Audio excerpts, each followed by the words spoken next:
Hello, everybody. Which I can't see if anybody's online or not. Ah, well, whatever. I don't know why, but I get nervous. Like, I know I'm just. Oh, happy Friday. Happy Friday. um, I get nervous even doing live streams. Like, I get really nervous. I get really nervous on stage, but for some reason, I also get nervous doing live streams too, and I'm not sure why exactly. Oh, great. Uh, I'm glad that you can hear me. Uh,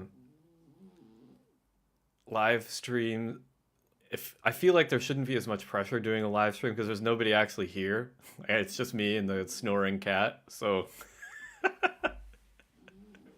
all right. Anyway, let us get started with the topics for today. I'm gonna hit play on the keynote here. Play. Keynote. Let's do. Where's my OBS? Okay. So today, happy Friday, everybody. Happy Friday. Ugh. Just got to get that out. It has been a long week, and I'm glad that Friday is finally here. So, and I'm glad to be presenting to everybody else. Dan, your cat. Dan says that his cat is snoring too. Choo Choo. I don't know why. Like she snores so much, and I'll be pairing with people, and they're like, "What is that? What is that noise?" And I'm like, oh, "I'm sorry, it's my cat. It's my cat snoring." All right. Anyhow, let's move on. Where's my keynote preview? Oh, I guess I don't get one. No, I gotta have the keynote preview. Come on, keynote. Let's pull this over here, and let's do keynote here. View, play, show presenter display. Okay, there we go. All right, cool. Hi everyone. Happy Friday. Petunia says, "I wish I have a cat snoring next to me." You know, I feel like what I should do is just record the cat snoring and make like an ASMR video of it or something. it's pretty, it's pretty cute actually.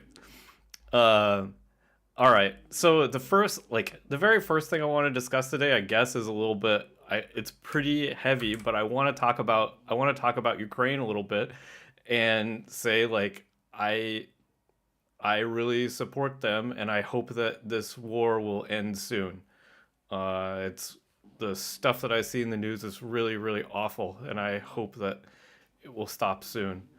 Um, I wanted to share like a little bit of a story with everybody. In 2019, like I was able to go to Ukraine. I was very extremely lucky. I was lucky enough to go to Ukraine. I just wanted to share that experience with everybody.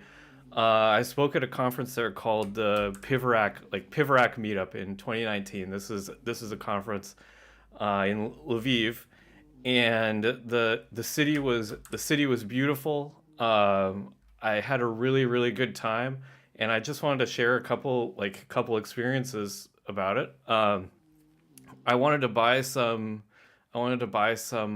gifts for my family at home.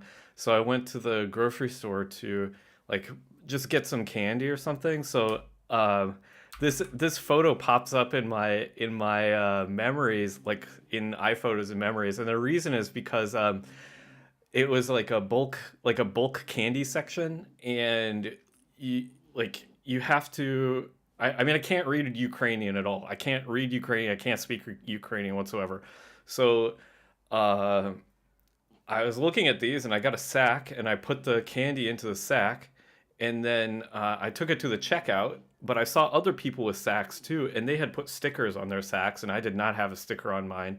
And the cashier said something to me in Ukrainian. I have no idea what she said, but I'm pretty sure it was you need to put a sticker on your sack. So I went back, and there's a like you had to weigh them and then put a sticker on it so that they could check you out at the cashier. And I looked at the scale, and the scale was of course, all the buttons on it were written in Ukrainian. I couldn't read any of it at all, but I saw that there was like there were like numeric digits that you could press, and I also saw on the candy bins that they had numbers too. So I figured like you must just record the number, like you must punch the number from the candy bin into the thing, and there was no way, like I didn't know which number it was, so I just took a photo of it and then went over to the scale and tried punching in different numbers to see if I could get something to come up. And if the sticker printed out a name that matched the one on the bin, then I figured I was probably right.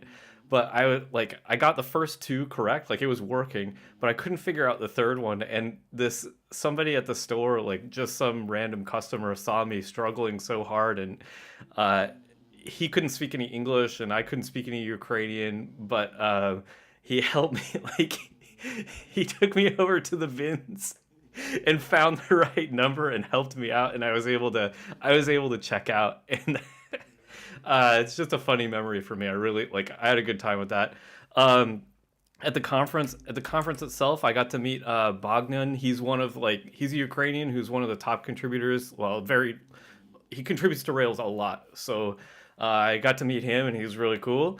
I met all the folks at the conference. They were extremely nice. It was really really tons of fun. I had a really great time. I got to meet tons of kind people, and one thing that made me feel really good or inspired me is that I spoke to so many people who told me about how they were using Ruby and Rails and open source code in order to learn how to program and get jobs as programmers, and they were really really able to improve their lives via programming. And the organizers were also putting on essentially training boot camps to help folks in their Ukrainian community learn how to program so that they could get a job as a programmer. And it really made me reflect on the value of open source. Like my my skills, like I'm a programmer, that's like my skill, and it made me feel good because I'm able to take my skill and make open source libraries, make code available, use my skill to directly help people, and that made me feel really happy. So it's like, I don't know, it really encourages me to work more on open source. Anyway, the final thing I wanted to say is that like living in peace is really pretty great, and I hope that the war ends soon. So yeah. Uh, Now moving on to the, I don't know, programming part of the presentation. Last time was probably a month ago. Like I don't know what happened. Just I'm trying to do this every other week. But then some stuff happened. Like I was supposed to stream last week, but the war broke out, and I don't know, I just couldn't focus on doing this whatsoever, so I put it off until this week.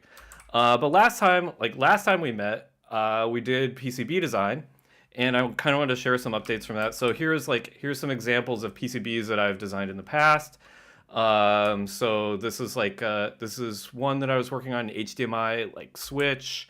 I also made one of these, and I made this thing as well. But this isn't what we did on the stream. These are just some PCBs that I've been doing. Uh, I wanted to show going from nothing, so starting out at zero and then going from zero to having a PCB. So that's what we tried to discuss on the stream last time, using KiCad as the CAD tool. And I had the goal of doing two PCBs from scratch, but I have to admit, when I'm doing these streams, I don't practice them. So I really like doing it live. So I was like, oh yeah, I can totally do two PCBs in an hour. But it turned out like you can't. I was not able to do that. We were able to do one PCB, and I felt pretty rushed at the end, but we did get through it. And this is the PCB. So this is the design. Like this is the schematic that we drew in KiCad. And then this is the design of the PCB, though I changed it a little bit. We did all through hole stuff on the stream. I actually changed it to have surface mount surface mount resistors on this one. But I ordered it, and this is the PCB that came in, and then here I assembled it as well. And you can tell this is totally real because of all the like cat hair that's everywhere. So sorry about that, but there it is. I assembled the PCB. It works. I haven't like the reason I'm doing this is I want to control some LEDs for a sign, and I haven't really tested that part. Like it definitely controls LEDs. I just haven't put all the parts together to do the project.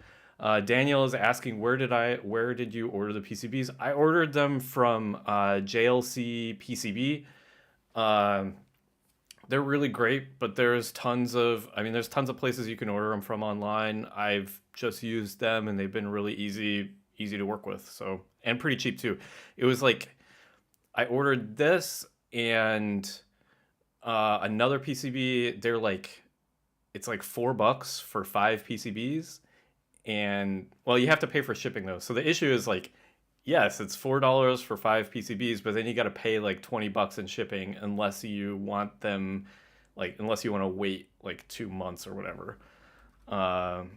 Anyway, so I got this. The other funny thing is like it's a minimum order of 5. So I'm like, yeah, I would like this breakout board. So I have like 5 of these PCBs, and I'm only going to use one of them.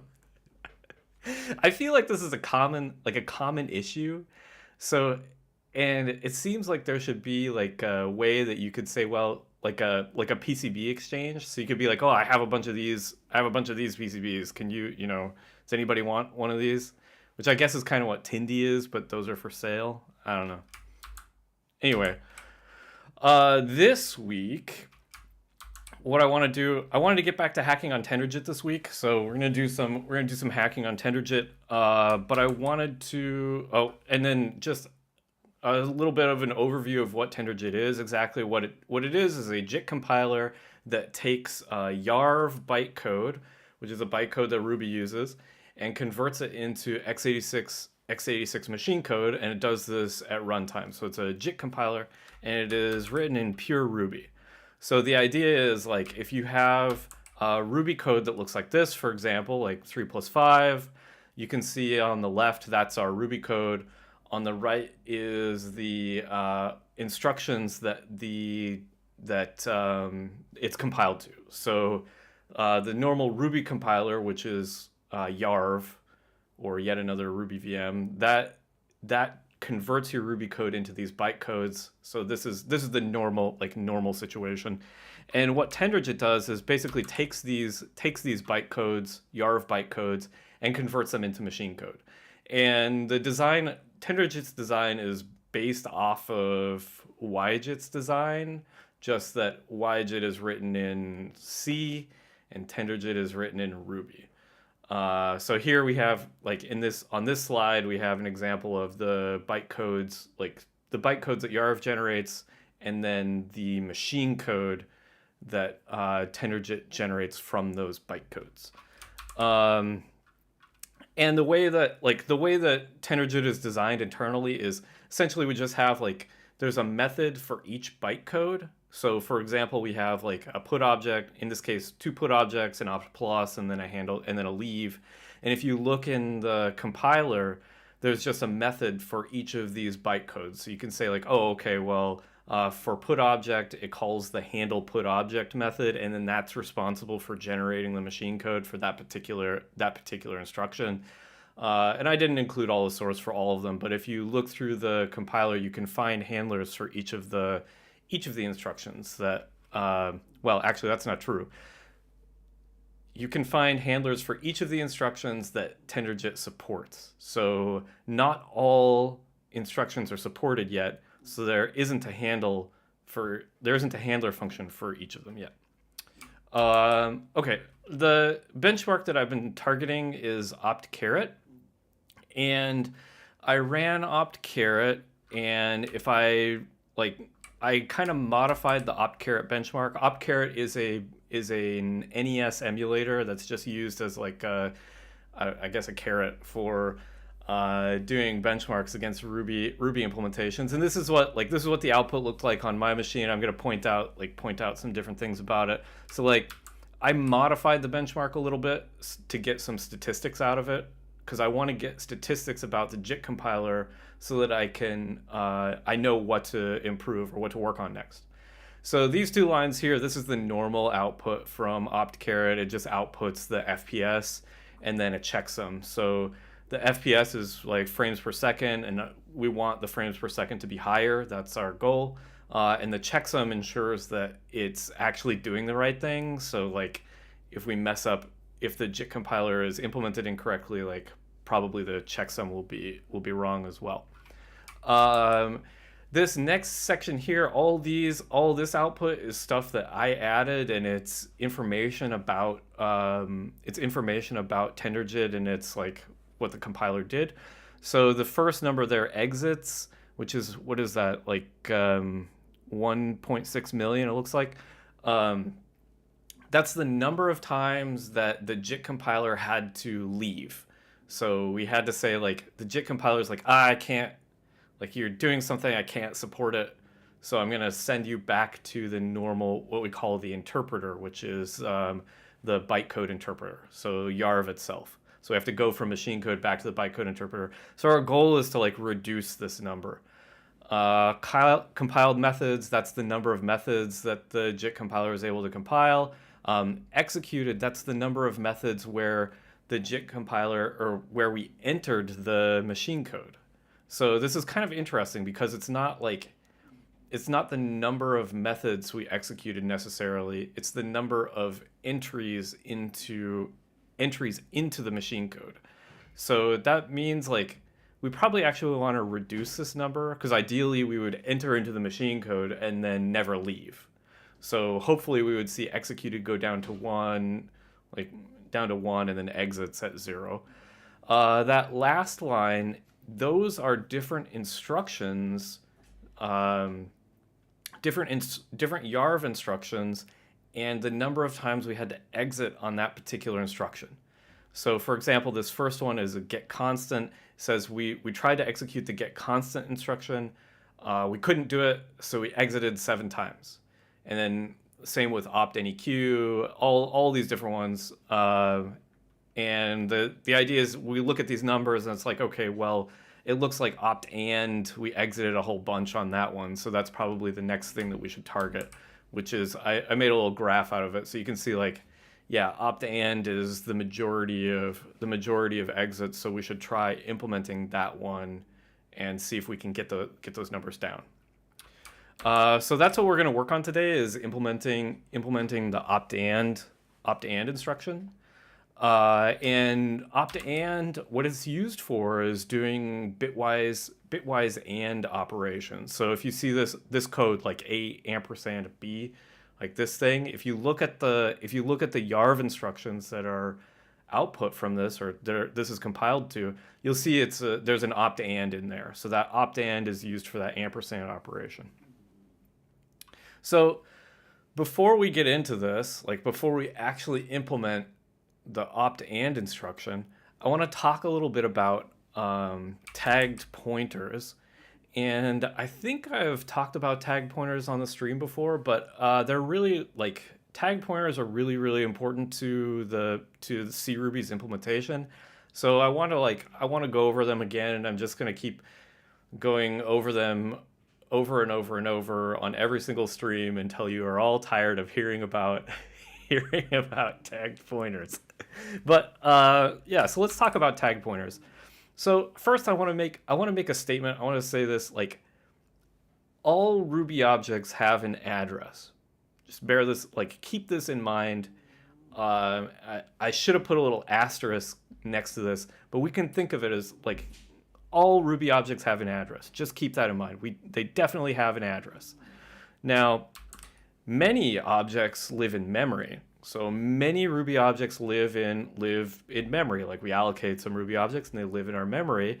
And memory has addresses. So there's like all that area in your memory is addressable. So we can reference it by address. And objects live at those addresses. Now, one thing, I'm not sure if I put this in the slides because I did these slides last night. I said that all objects have addresses, but not all addresses are necessarily in memory. And this is going to be important. This is going to be important a little bit later. But anyway, when you do like object.new, that object lives in memory and it lives in an address, and we can actually see that address. So we can see the address when we call inspect on the object.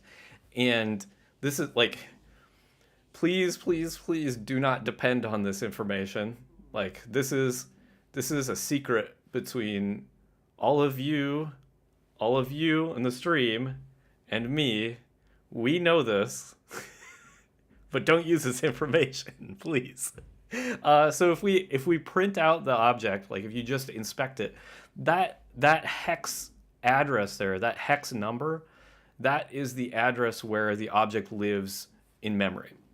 And actually, there's a function we can say, like, so given an address, like let's say, given an address, can we find the object for that at that address? And there is a function to do that, and it's in the standard library, and it's in a library called Fiddle.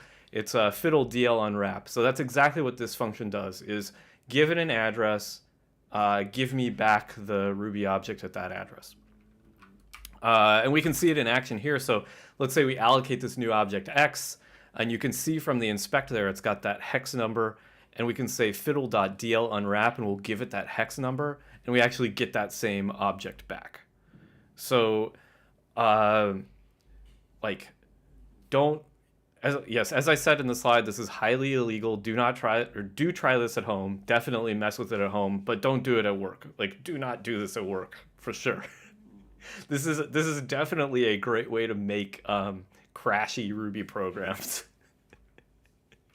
So operations on Ruby or on Ruby objects are all done based on the address of the object. So for example, when we call a method on an object, we're not saying like what we're doing is we're saying to the virtual machine, hey, I have this address here, an address of an object. I give you the address, and I want you to call a method on that thing. And it doesn't look like that in our Ruby code, but under the hood, that's how it's working. We're saying, hey, obj.foo, and the virtual machine looks at the address for that obj, and it's like, oh, this is a Ruby object. I'm going to call the method on it. I'm going to inspect the memory on that thing. So we're always passing these addresses into the virtual machine.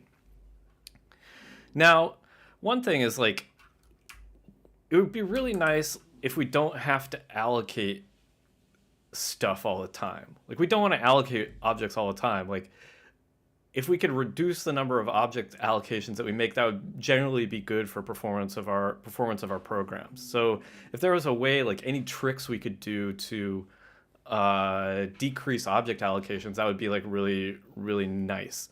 And tagged pointers is a way that we can do that. So as I said before, all Ruby objects have an address. They all have an address, but the address doesn't necessarily mean a memory address. It's just some number, some integer. So given that information, we can kind of do a trick. Let's say, like, what we can do is we can say, like, let's say every object, when we do allocate out of memory, let's say we do want to get a Ruby object out of memory, let's make sure that the address where we allocate that object, make sure that address is divisible by 40. So anytime we get an object from memory, we make sure that the address where that is divisible by 40. And this is called alignment. We're aligning on a particular number, and in this case we're aligning by 40. So we make sure that everything is aligned at that particular number. And that gives us a really interesting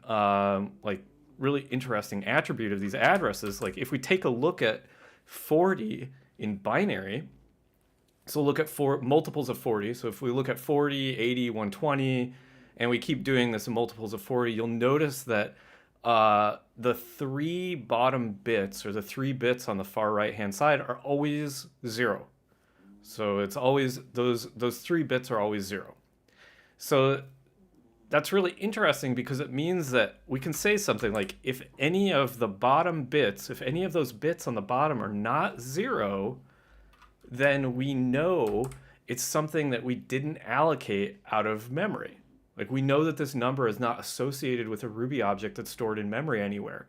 And in that way, we can differentiate between an address that's something we allocated and some other number. So we know, we can identify that. So let's say, like, again, these three bottom bits are always 0 because we align at 40. But what we can do is we can assign meaning to those bits. So we'll assign meaning to those bits. And assigning meaning to that bit is tagging it. So giving those bits, rather than using a 0 there, we might write a 1 for some reason. And doing that is called tagging, and this is why we call them tagged pointers. So we're going to walk through an example of actually using these tag pointers to represent integers. So let's say, for example, we have this binary number, and we'll say that if the bottom bit of a number is 1, then it is not allocated out of memory, but it is in fact representing an integer. So we can say, like, given an integer, let's calculate its address. And remember, address, it doesn't have to be in memory. It's just some number for us to figure out what type of Ruby object this is. So given an integer, we'll calculate its address. And in this case, what we'll do is we'll say, okay, if we have an integer, we're gonna shift it right by 1, or shift it left by 1, and then we're gonna set the bottom bit to 0. So that's how we're going to encode it. So for example, the Ruby number 1 will shift that left by 1 and set the bottom bit to 0, and we've encoded 1 as in binary as 1 1. So here's like kind of a table of examples. We can encode like 0. So say we have the Ruby integer 0, we'll shift it left by 1 and set the bottom bit to 1. So in binary that'll be 1, and then we'll do the same thing for each of these, 0, 1, 2, and 3. But you can see, like, this is how we can take an integer and represent it with this bottom bit always set. So then we can do the opposite thing. So when we pass that integer, if we call any methods on that integer, Ruby can look at the address of the object, and if it sees, like, oh, hey, that bottom bit is 1, that means that this is actually an integer. It's not something that we allocated out of memory. So if it sees that, it's like, oh, okay, well, you're calling a method on an integer. I'm going to decode this rather than go look it up in memory. So the way that it decodes it is very, very simple. We just have to shift it right by 1. So to encode, we shift left and we set an integer, or set the bottom bit, and to decode, we just shift it right again, and we get our integer, our actual value back. So here's another example. If we have the Ruby integer 0, you can see the encoded address is 1. We just shift that right to decode it, and we get back to 0. So you can see we have this encoding. We're able to go in both directions. So one thing that's kind of interesting about this is it means, like, on a 64-bit system, we can only really represent 63 bits worth of integers. Otherwise, you run out, right? So you might want to try something. You might want to try at home is like, well, okay, can I, like, how big of an integer can I actually store and have it be an immediate? And I'm going to show you how to do that, how to check that here in a minute. But what this means is we don't actually have to allocate anything for integer objects. We can have integer objects and not do any allocations out of the garbage collector. So we also have another function that is like, given an object, give me the address. So we saw earlier there's one that's like, if I give you an address, give me the object. Now let's go in the opposite direction. Give it an object, can you hand me back the address? And we have a function for that in the standard library, and that's Fiddle DL wrap. And yeah, these need way better names. Actually, if someone would like to set, like, this seems like a good opportunity for open source contribution. DL wrap and DL unwrap are not good names. There might be better names we could do for these. Anyway, so DL wrap will, given an object, hand you back the address of that object. So let's take a look at it in action here. We'll see we have some object with an address. I forgot to put that in the slide. Pretend we allocated an object and we're seeing the inspect for it. And we assigned it to X. So we can say, hey, given this object X, give me back the address for it, and you'll see those hex numbers are the same. So the one that we saw in the number that we see in the inspect is the same as the address that we got back from Fiddle. And interestingly, if we send the number 1 to Fiddle, say like give me the address for this object, you'll see that the address is actually 3, which we knew would happen because we know that it's going to shift it left 1 and set that bottom bit to 1. So we know that the address will be 3. So this is our 3 is our encoded integer, and we can actually pass that 3 back into DL unwrap and get our object back. So we can say like, okay, well, I know the address of 1 is 3, so I can pass that in and I get 1 back. And I know the address of 2 is 5, so I can do that as well. So you might maybe something that would be fun to do is try passing in different integers to this function and see what happens. Like, for example, what if I said those bottom 3 bits in the address have meaning, right? Well, what if we didn't set the bottom one to 1? Like, what if the bottom one was 0 but the second one was 1? Like, what would that look like? So here's an example. We'll do Fiddle DL unwrap the binary value 1 0, and that actually gives us back the floating point value 2.0, and that's because floating point values are also represented as tagged pointers. So yeah, oh yes, I put that in the slides. Floats are also tagged. So definitely try this out. Like, maybe try these ones and see what happens. Like, I'm not going to tell you. You should open up IRB and give it a try. And that last one will definitely crash, but it might be interesting to go if you have time, go try to figure out why it crashes. It might be a fun project. All right, so we went through this entire thing about tagged pointers, but initially we were talking about opt-and, which is doing a bitwise and. And the reason I wanted to talk about tagged pointers is because if we think about our normal our normal order of operations on a particular object, we have to do something like this. So for example, with bitwise and, we would say okay, let's check the address. We got to check the address of the 2 objects that we're anding.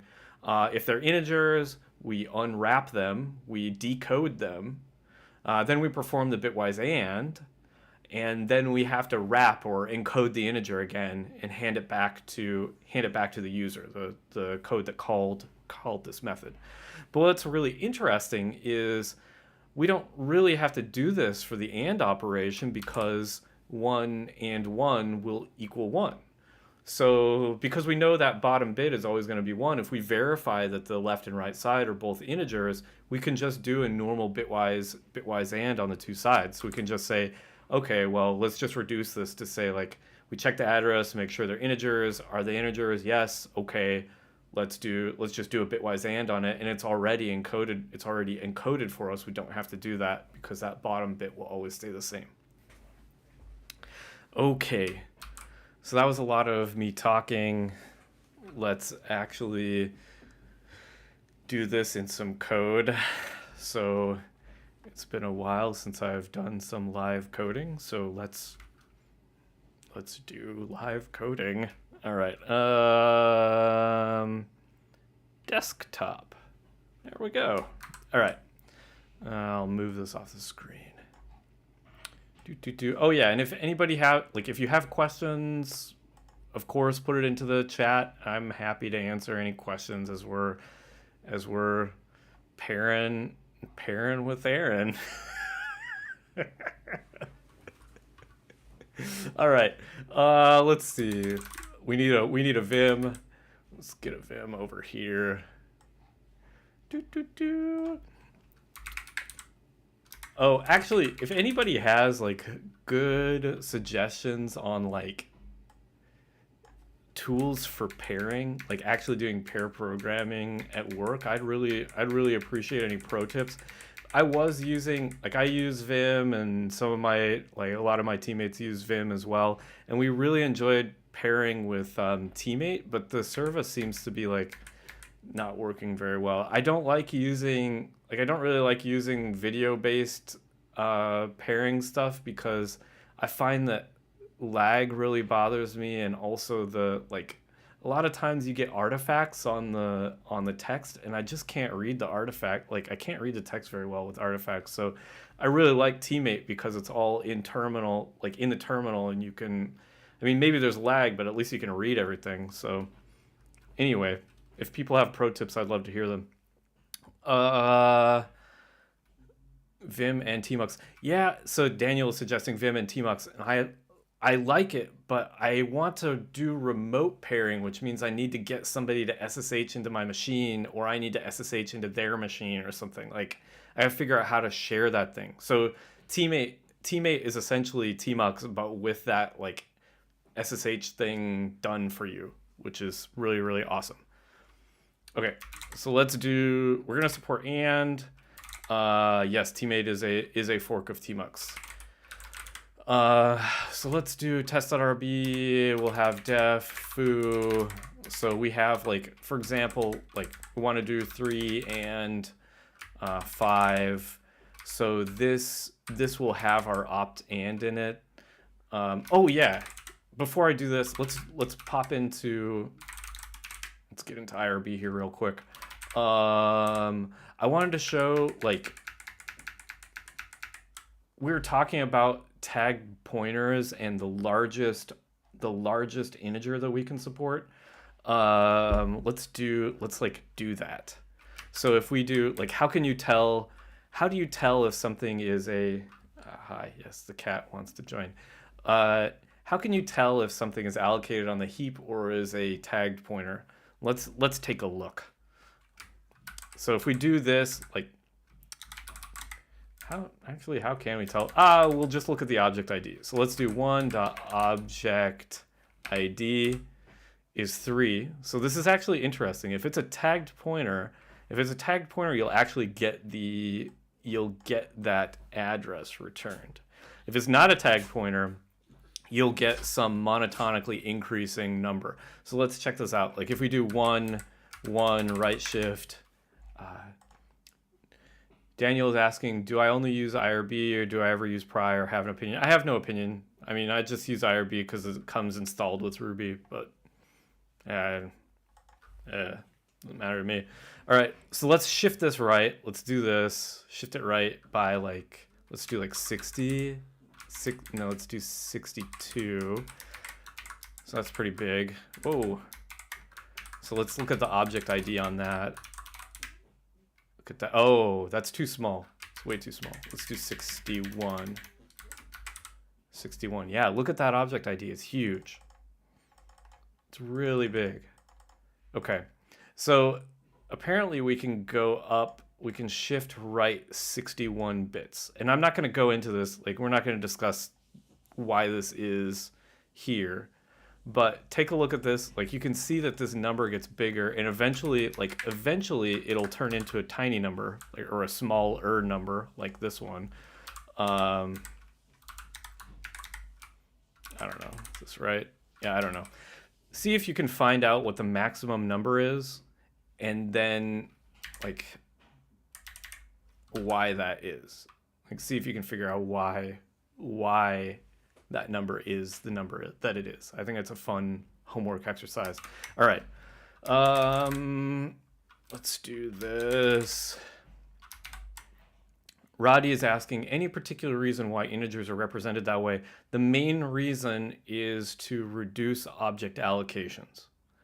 So we don't want to allocate objects just for doing normal, like, integer stuff.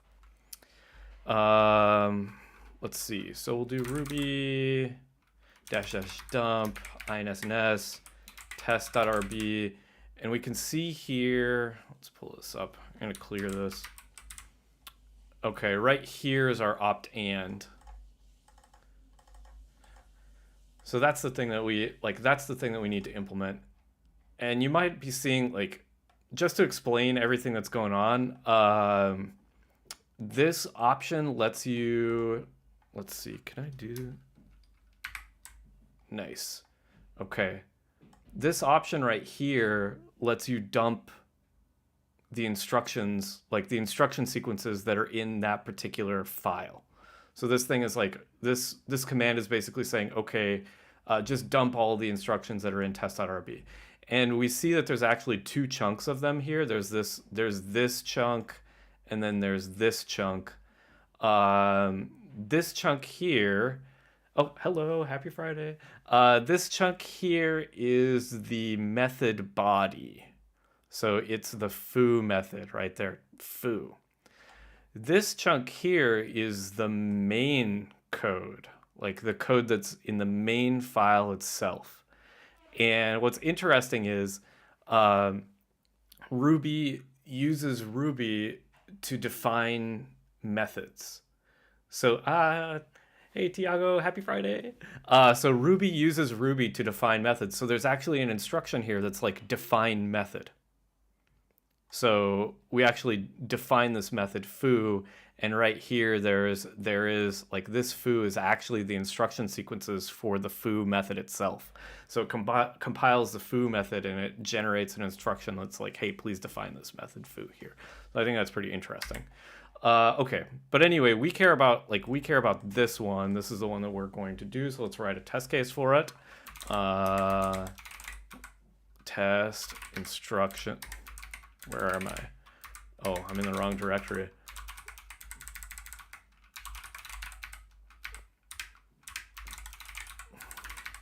Test instructions, test, or opt, what are we doing? Opt and test. And we have a, like, it's got a thing for it, but we don't have a test for it. So let's write a test for it. I'm gonna make this bigger. Let's make nice big text, easy on the eyes. Okay, def, I don't know, what should we do? Thing, 3 and 5, sure. So we'll do 3 and 5, and I'm gonna copy paste from another test because I'm lazy. So let's do test instructions, opt. What's something that we have implemented already? I don't know, aset. Seems good, maybe.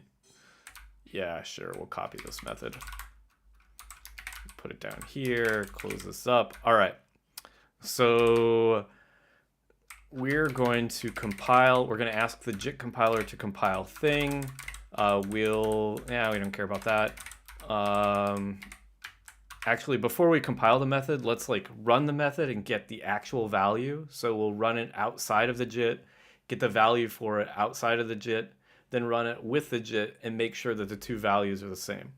So we'll do like expected equals thing, we'll compile thing, we'll enable the JIT, and then we'll say actual equals thing, and then we'll assert that the expected equals the actual. And down here, we're going to assert that we compiled one method, which is that we compiled thing. We executed one method right here. So right here, we execute the method. And then finally, we're going to assert that we have 0 exits. So we went into the JIT and we didn't have to go back out of the JIT. Everything stayed inside. All right. So we'll do that, and then we're gonna do bundle exec Ruby, blah blah blah. What is it? It's opt and test. Let's run that, and it fails, of course, because we haven't implemented it yet, and it failed on line 23. So let's look. 23 is here. So we did compile a method and it executed one method, but it had to exit. It had to exit from the JIT. So it exited because we support these, like a couple of these instructions, but not the opt and one.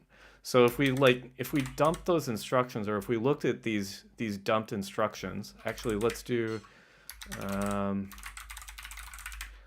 Like let's do foo 3 plus 5. If we dump these instructions, we dump, oh, we'll see here, let's put that at the top so everyone can see. We have put object, opt plus, leave, and TenderJIT supports these ones already, put object, but then all of a sudden we get to opt plus and it's like, we can't do that one. So it was able to compile this method, but only partially compile it, and we had to exit here. So let's add opt plus support. Do that to me. There we go. So we'll do that in the iseek compiler. elib TenderJIT iseek compiler. And this is a very fun file. It has, if anyone wants to help out with this, I'd really appreciate it. This file is 3,300 lines long, but the reason it's so long is I've put all of the instructions that it supports into one file. And I think that would be like a really quick, this seems like a really easy thing to refactor. It's like, well, okay, maybe let's not put every instruction in one file. That might be like, that's like our first step. All right, so we're gonna define one here that's like def handle opt and, but we need to figure out what the method signature of this is. You'll notice like some of these other ones, like we have handle opt plus takes a parameter, and we need to figure out like whether or not our opt and also takes a parameter. And the way that we do this is we have to go look at Ruby's source itself. So we're gonna look at the place where Ruby defines each instruction, and that is in git ruby. There's a file in here called insns.def. So let me highlight this. Anybody, like if you want to see all of the instructions and how they're implemented, go take a look at this file, in Ruby source code. So we're going to go look at it because we need to know how opt and works. And if we look for opt and, here it is. The way that this is formatted is we have the instruction name. The instruction name is here. So this is the name. Right here, the next line below it, these are any parameters that are provided to the instruction. So the instruction gets a call data parameter. And this is a value that's embedded inside of the instruction sequences along next to opt and. This next line indicates the values that it pops off the stack. So this makes sense, like and needs to have two values because we do like some number and something else. So we pop two values off the stack here, and then we have to push one value back onto the stack. So we take the two values and them together and then push that value back up onto the stack. So this is how to read this. And then you'll see here, in this case, like, I don't know how to draw. How do I draw squares with this thing? Rectangle tool. Okay. So this right here is the body of the instruction itself. That's the implementation. And we're actually just calling out to a function here. We're calling VM opt and.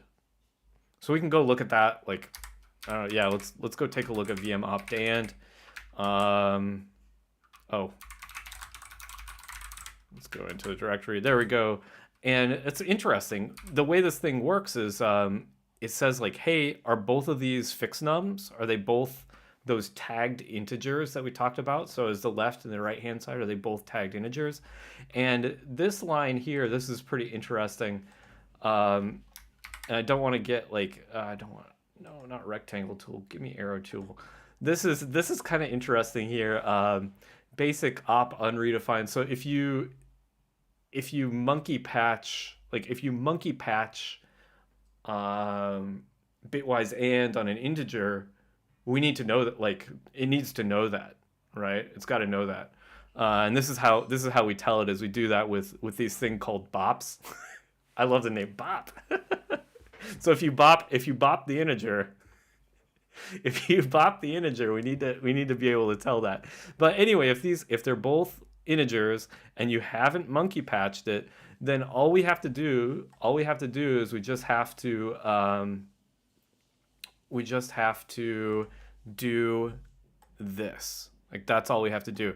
And actually this is pretty interesting. I'm not sure why we do this exactly. Like right here it's saying like we'll do and like left and right, and then we bitwise OR on the bottom bit. And I'm not sure why that is. Like if both of these are um if both of these are fixed nums, meaning that the bottom bit is tagged, I'm not sure why, like, when we would ever actually need to do this thing. That's kind of interesting to me. So I'm just thinking about that, like, going through my thought process as I'm reading this code. Like, I'm really not sure what case this is used. I'm guessing if we delete it and run the tests, we'll find something that is a test case that is very, in air quotes, fun. I'm sure it will be a very fun test case. So I don't really know why this would be. Okay, well, actually, I bet there's a clue. Let's go look at this. I'm getting totally like, boy, yeah, I don't want to figure this out right now. Let's go back to TenderJIT. Okay. So as I was saying, we need to figure out what the signature of this thing is. Oh. That's why magic numbers and strings are, Randall says that's why magic numbers and strings are unreadable. Yes, absolutely. They are unreadable. I have no idea. All right. So back over here in opt and, we need to take one parameter, which is our call data. So we're going to do exactly the same thing here. We're just going to say call data. And I'm going to do, like, I'm just going to say, like, puts, hi, and then just exit right away. So the reason I'm doing this is I want to make sure, I just want to check, like, does our test case call into this, and then like print out we'll just have the test case call into it and verify that the JIT compiler is actually working. So we'll do that. We'll run our test case. If we run this, yes. So when it's trying to compile opt and we see that. We're getting pretty short on time here. I guess I talked too much. But what I think we'll do is, just in the interest of time, we're going to treat opt and as a method call, because all of these operations at the end of the day can go back to method calls. Like we can make, like, you can define ampersand. Oh, hi Maple. You can define ampersand on some class and then use that, right? It's just a normal method call. So we have to add support for that anyway. So let's start out by just treating it as a normal method call, and then if we have time, we'll try to add some specialization so we can do that integer detection and emit some special machine code if we know that things are integers. So let's do that. I know I have there's some other instructions in here that do that. So let's find one. Def handle opt plus seems, no. Compare fixed nums. Here we go. Handle opt send without block. Yeah, so like we can treat this exactly the same way as an opt send without block instruction. It's just not optimized. So let's do this. We'll say, oh, and to explain everything, opt send without block is the instruction that gets emitted when there's a normal method call. So let's say, like, let's go back. Like if we have something here, let's do a dot foo. The instructions for this method are going to be get local a, and then we're going to say opt send without block foo. But you could think of foo as, like, actually let's add another parameter. We'll do b here, b, and then we'll say here it'll be get local a, get local b, and then opt send without block. We could actually think of this as a bitwise and. Like this could be ampersand, right?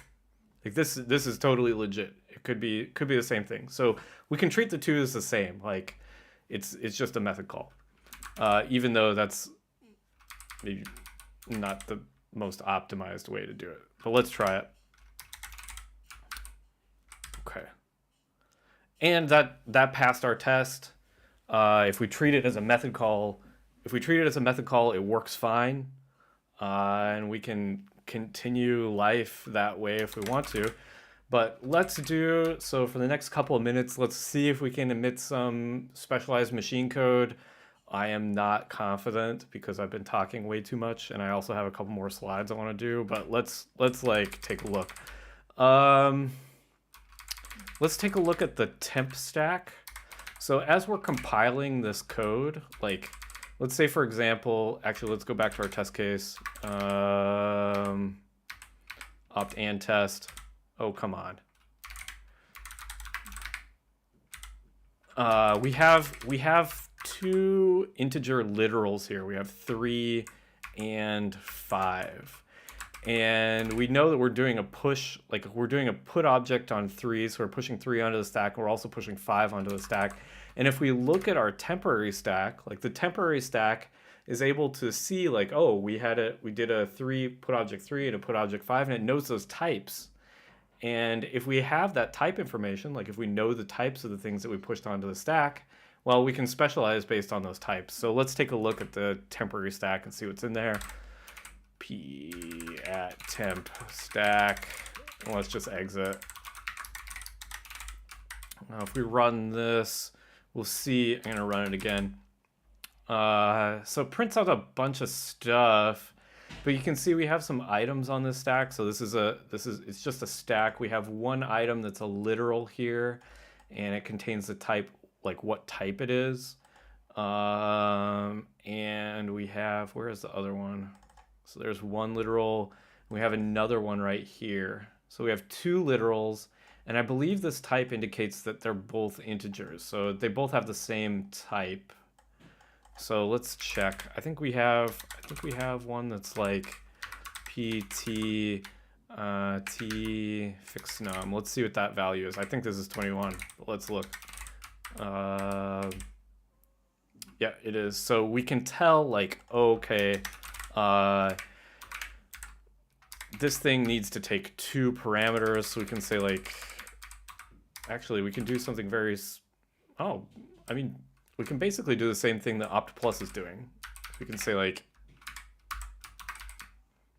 let's just do this. We'll copy that code here. We'll peek twice. If both the values are fixed num, what should we do? 2 times if I dot peek. I really don't like this code. I probably wrote this. Let's just write like this silly thing. If ts.peek 0 equals dot type. So if we know this one is a fixed num, and ts.peek 1.type t fixed num. So if we know both of these are a fixed num, oh, come on. We can do something special. Puts, I'm not going to do it now because we only have 2 minutes. Do something special.